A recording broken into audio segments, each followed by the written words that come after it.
Hey everybody, welcome to Arcane Wednesday for February 24th, 2021. I'm your host, DM Gallibond.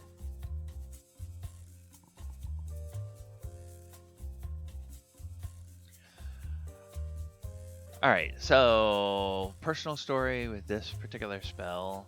Today we're going to be looking at Dancing Lights, and because I am of a certain era, this spell always makes me think of the incomparable late great Terry Kath.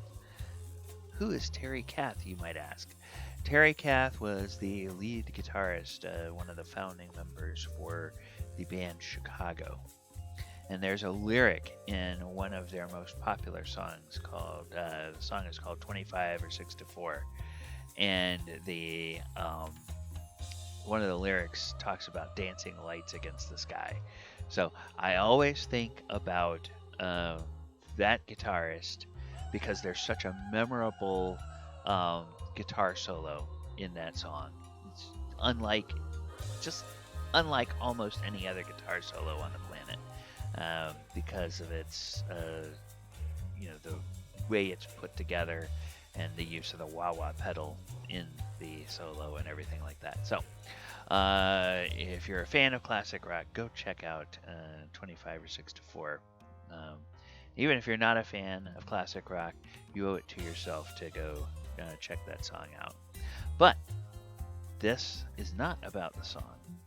This is, in fact, about the Cantrip, Dancing Lights, and its history in D&D. So let's go ahead and take a look, shall we, at the history of this spell. We are going to start by going to current day 5th edition and take a look at what Dancing Lights does.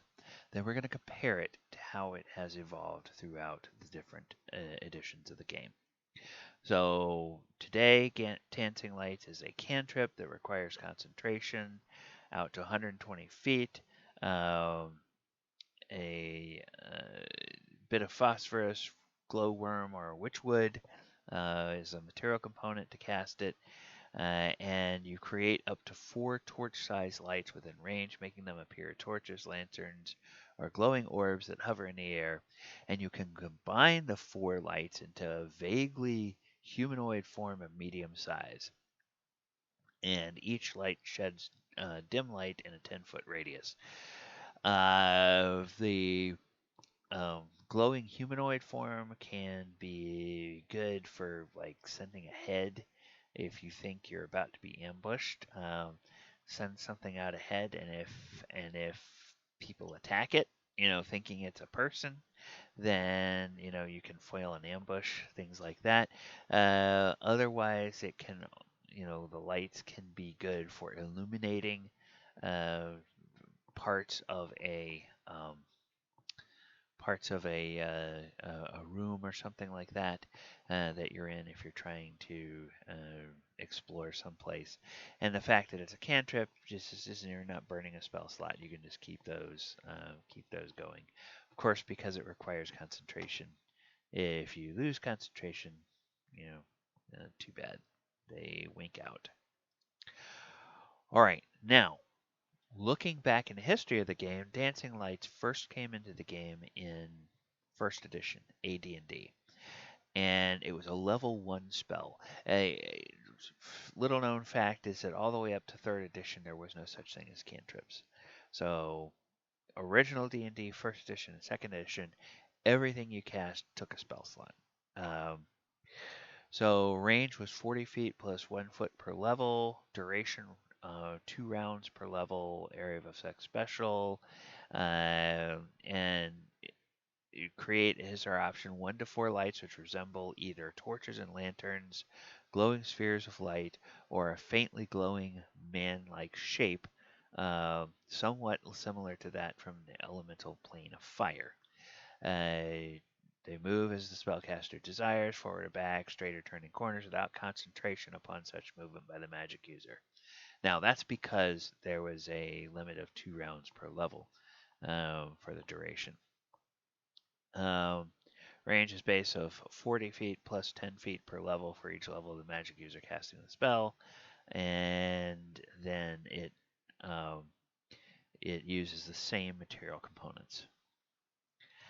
Then in second edition, you have slightly larger range, 40 yards plus 10 yards per level, same duration, and essentially every other piece of this is exactly the same as the first edition spell.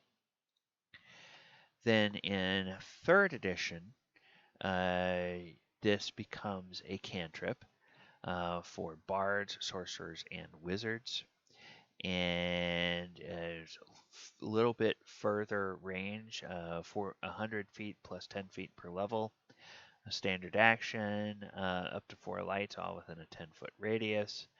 And again, you have the same concept as you do in 5th edition. And then the one other thing that they give you in here that's a little bit unique is that the dancing lights can be made permanent with a permanency spell. So if you want to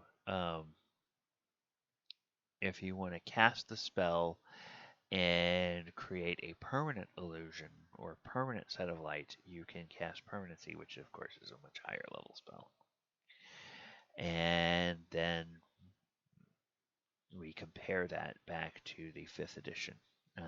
So the spell has changed very little, other than in the distance at which you can cast it, and the distance at which you can cast it, and the duration of the spell, and the fact that now it requires concentration. So those are the only things that really have changed about this spell. It's been very consistent, and it's one of the spells that's changed very little over time. All right, if you like, and that's going to do it for our discussion of Dancing Lights here on Arcane Wednesday. Hey, if you like everything that we're doing here on the channel, please go ahead and subscribe to the channel, like the video, share the video, click the post notification bell. You can find description in the comments, all the places you can follow me on social media, all of the live streams that I do over on my Twitch channel. And we certainly hope that we will see you back here again next time for another edition of Arcane Wednesday. Thanks very much. Take care. Good night, everybody.